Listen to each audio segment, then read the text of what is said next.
ओम नमः शिवाय। राहु केतु मध्ये सप्तो विघ्नाः काल सर्प सारिकः सुतयासादि सकला दोषा रोगेन प्रवासे चरणम ध्रुवम। अर्थात राहु केतु के मध्य में अन्य सातों ग्रह आ जाएं तो यह सबसे विघ्नकारी काल सर्प दोष होता है। इससे जीवन में उन्नति रुक जाती है, समस्त प्रकार के दोष लगते हैं, रोग और प्रवास यात्रा में अनेक प्रकार के कष्ट व्यक्ति को भोगना पड़ते हैं। यह परिभाषा ज्योतिष शास्त्र के सबसे रहस्यमयी और सबसे ज्यादा चर्चित काल सर्प दोष के बारे में कही गई है। अनेक लोग, अनेक विद्वान काल सर्प दोष को मान्यता नहीं देते हैं, जबकि अनेक विद्वान इस दोष को जीवन का सबसे महाभयानक दोष मानते हैं। वास्तव में काल सर्प दोष जातक के जीवन को पूरी तरह प्रभावित करता है, क्योंकि यह दोष राहु और केतु के मध्य में समस्त ग्रह आने से बनता है। अर्थात राहु केतु के कारण काल सर्प दोष बनता है। शास्त्रों में राहु को काल कहा गया है। काल अर्थात मृत्यु।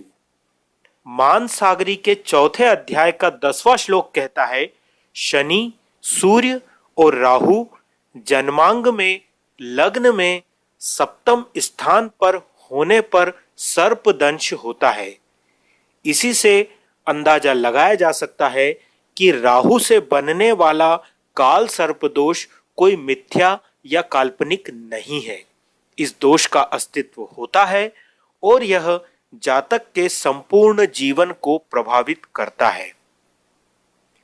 काल सर्प दोष की शांति के लिए देश में त्रयंबकेश्वर और महाकालेश्वर की नगरी उज्जैन सबसे ज्यादा चर्चित और प्रमुख स्थान हैं। लेकिन देश में ऐसे कई स्थान हैं जहां काल सर्प दोष की शांति कराई जा सकती है। वास्तव में काल सर्प दोष की शांति भगवान शिव के सिद्ध स्थानों, सिद्ध पीठ पर होती है। इसलिए जहां जहां भी भगवान शिव साक्षात स्वरूप में विराजमान है, वहां पर काल सर्प दोष की शांति करवाई जा सकती है। तो आज के इस वीडियो में हम जानेंगे देश में कहां कहां किन स्थानों पर काल सर्प दोष की शांति होती है। इसकी पूरी जानकारी लेने के लिए आप पूरा वीडियो देखें और जुड़े रहिए मेरे साथ। मैं हूं आचार्य गजेंद्र और आप देख रहे हैं हमारा YouTube चैनल वैदिक ट्री। काल सर्प दोष की शांति शिव के सानिध्य में सफल होती है। इसके लिए शिवार्चन, रुद्राभिषेक, पार्थिव शिव पूजा समेत अनेक प्रकार के कर्म किए जाते हैं। इस कर्म की शांति के लिए भारतवर्ष में कुछ प्राचीन सिद्ध स्थान हैं जहां इस दोष की शांति शीघ्र होती है, परंतु अक्सर लोग एक बार प्रयोग कराने पर या एक बार शांति कराने पर जिंदगी भर दोष मुक्ति की कल्पना कर लेते हैं। वास्तव में जब जब गोचर में राहु केतु की महादशा हो, उनके अंतर प्रत्यंतर कष्टकारक हो, उस समय कोई न कोई इनसे जुड़ी शांति अवश्य करानी चाहिए। तो आइए हम जानते हैं कहां कहां काल सर्प दोष की शांति कराई जा सकती है। सबसे पहला स्थान है श्री लूत काल हस्तीश्वर। दक्षिण भारत में तिरुपति बालाजी से 50 किलोमीटर दूर कालहस्ती शिव मंदिर है। यहाँ शिव के एकादश रुद्रावतारों में से स्वयंभू शिवलिंग स्थित है। काल सर्प दोष शांति की सामग्री यही मिल जाती है। पूजा करीब 1 घंटे की होती है, लेकिन स्थान का महत्व सर्वाधिक है। दूसरा सबसे चर्चित और सिद्ध स्थान है भगवान शिव का 12 ज्योतिर्लिंगों में से एक त्रयंबकेश्वर, नासिक। महाराष्ट्र में नासिक के समीप त्रयंबकेश्वर ज्योतिर्लिंग पर अभिषेक, पूजा और अर्चना करवाने से काल सर्प दोष की शांति होती है। यहाँ पर नाग नागिन का चांदी का जोड़ा बनवाकर उसे जल में प्रवाहित करने से पितृदोष की शांति भी होती है। प्रयाग संगम। इलाहाबाद संगम पर काल सर्प पितृदोष शांति कर्म हेतु नाग नागिन की पूजा का विशेष महत्व है। दूध के साथ नाग नागिन का जोड़ा बनवाकर उसे जल में प्रवाहित करने से काल सर्प दोष समेत अनेक प्रकार के दोषों की शांति होती है। त्रियुगी नारायण मंदिर। उत्तरांचल में केदारनाथ से 15 किलोमीटर दूर यह मंदिर स्थित है। यहाँ स्वर्ण, चांदी या तांबे के अष्टनाग जोड़े अर्पित करने से काल सर्प दोष दूर होता है। कहा जाता है इसी स्थान पर भगवान शिव और माता पार्वती का विवाह संपन्न हुआ था। यहाँ पर विवाह की धुनी आज भी प्रज्वलित हो रही है। उसमें चंदन की लकड़ी, गूलर, बेल और पीपल की लकड़ी डालने से काल सर्प दोष दूर होता है। त्रिनागेश्वर। दक्षिण भारत में तंजौर जिले में त्रिनागेश्वर वासुकीनाथ मंदिर में राहु काल में राहु का अभिषेक करने का विधान है। यहाँ प्रतिदिन राहु काल में अभिषेक किया जाता है। इससे काल सर्प दोष दूर होता है। बद्रीनाथ धाम। 4 प्रमुख तीर्थों में से एक बद्रीनाथ धाम में भी काल सर्प और पितृदोष शांति के लिए विधि विधान से पूजा की जाती है। यहाँ ब्रह्म कपाल नामक स्थान पर शिवजी द्वारा ब्रह्मा का 5वां मस्तक गिराया गया था। शिवजी ने ब्रह्म कपाल को गले में धारण कर लिया था। इसी स्थान पर उस ब्रह्म मुंड से मुक्ति भी उन्होंने पाई थी। इस कारण यह स्थान ब्रह्म हत्या, ब्रह्म शाप, काल सर्पादि दोषों से मुक्ति दिलाता है। भगवान महाकाल की नगरी उज्जैन। उज्जैन 12 ज्योतिर्लिंगों में से एक प्रमुख ज्योतिर्लिंग है। यहाँ पर पार्थिव पूजा का विशेष महत्व है। क्षिप्रा नदी के किनारे राम घाट पर महाकालेश्वर भगवान की कृपा प्राप्त होती है। ओंकारेश्वर। यह भी 12 ज्योतिर्लिंगों में से एक स्थान है। मध्य प्रदेश में स्थित ओंकारेश्वर सिद्ध पीठ शिव का है। यहाँ नर्मदा नदी प्रवाहित होती है। नदी के किनारे पंडित लोग अधिकांशतः 1000 पार्थिव शिवलिंग का पूजन अभिषेक करवाते हैं। उससे काल सर्प दोष की शांति होती है। नागपट्टनम। दक्षिण भारत के नागपट्टनम जिले में एलनगुडी नामक स्थान पर भगवान शिव और बृहस्पति ग्रह का मंदिर है। प्राचीन मान्यता है कि समुद्र मंथन से निकले हलाहल विष का पान इसी स्थान पर भगवान शिव ने किया था। इस क्षेत्र के 1 किलोमीटर तक विष का कोई प्रभाव नहीं होता है, ऐसी यहाँ पर मान्यता है।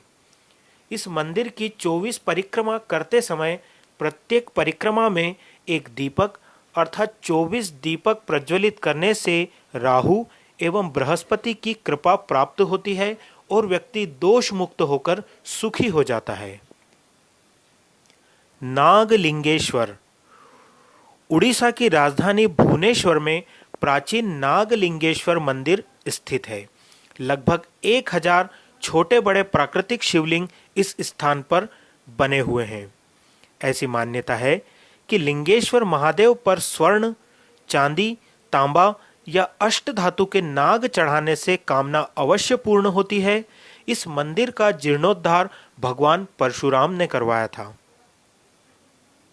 वर सिद्धि विनायक। दक्षिण भारत के चित्तूर जिले में कानीपाकम ग्राम में गणेश मंदिर स्थित है। यहाँ मणिकंठेश्वर स्वामी नाम से एक प्राचीन स्वयंभू शिवलिंग स्थित है, जिसे सती के समय का माना जाता है। यहाँ एक मणिधारी सर्प है जो समय समय पर भक्तों को दर्शन भी देता है। इस स्थान पर पूजन करवाने से काल सर्प और सर्प दोष से मुक्ति मिलती है। नीलकंठेश्वर मंदिर। उत्तर प्रदेश के इटावा शहर की दक्षिण पूर्वी सीमा पर 100 वर्ष से भी अधिक प्राचीन शिव मंदिर स्थित है। दीपावली से एक दिन पहले के दिन जब भगवान नीलकंठ का श्रृंगार यहाँ किया जाता है तो एक सर्प आकर शिवलिंग के पास विराजमान हो जाता है। श्रावण में सोमवार पर यहाँ पर विशेष पूजा के लिए भीड़ लगती है।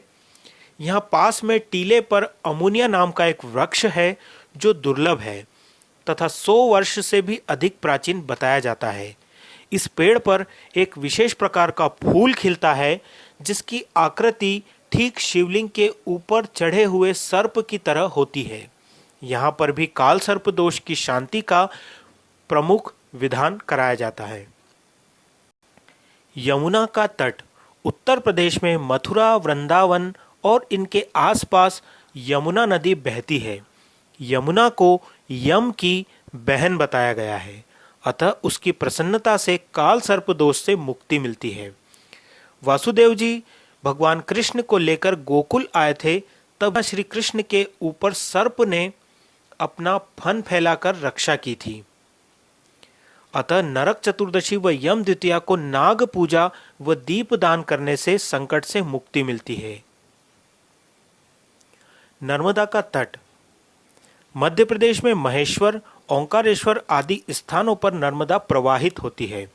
नर्मदा नदी के आशीर्वाद से सर्प भय नहीं रहता है। यह नाग पूजा कर सर्प जल में प्रवाहित करें, दीप दान करें, पश्चात नर्मदा नदी से प्रार्थना करें, नर्मदाय नमः, प्रातः नर्मदाय नमो निशिः, नमोस्तु नर्मदे तुभ्यं त्राहि मां विष सर्पतः। वैदेहीश्वरम काइल मंदिर दक्षिण भारत के नागपट्टनम जिले में नाग गणेश मंदिर है। प्रतिदिन राहु काल में यहाँ विशेष पूजा होती है। यहाँ से 15 किलोमीटर दूर कुंदनगुड़ी में नागों की विशेष पूजा होती है, जहाँ कई जहरीले सर्प विचरण करते हैं परंतु कभी किसी को हानि नहीं पहुँचाते हैं।